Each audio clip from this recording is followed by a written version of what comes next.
nilichukua hela ndani ya kwa ajili ya matumizi ya chakula. Kwa hiyo ile hela ambayo ilitolewa na baba wa familia kwamba samaki nunuliwe, ikanunuliwa mchicha. Biashara ikaanza. Congratulations. Kwa mwanzo, siku ya kwanza ninaanza, nakumbuka nilichukua hela ndani ya kwa ajili ya matumizi ya chakula nyumbani.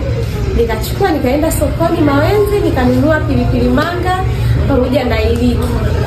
Ndio hapo ndipo safari yangu ilipoanzia. Kwa hiyo mtaji wangu mimi ulikuwa ni pesa kwa ajili ya matumizi ya chakula nyumbani. Una mentor? Ndio. Nina mentor ambaye ni mume wangu Mr. Aaron Josephat Katosho. Mungu ambariki sana kwa sababu amekuwa akinisimamia na akiniongoza kwenye masuala ya biashara. Kuwa na mentor anapokuwa anaanzisha jambo lake?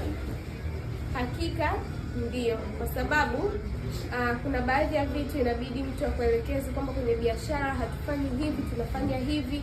Kwenye masoko utafutaji wa wateja uko hivi na hivi. Kuna umuhimu mkubwa sana wa kuwa na mentor. What if mentor akawa ndo hater? Hiyo nayo mbaya. Hiyo ndo mbaya hiyo, maana kwa sababu kama mtu ukishamwamini ukaona huyu ndio mentor wako, kumbe yeye ana yake binafsi,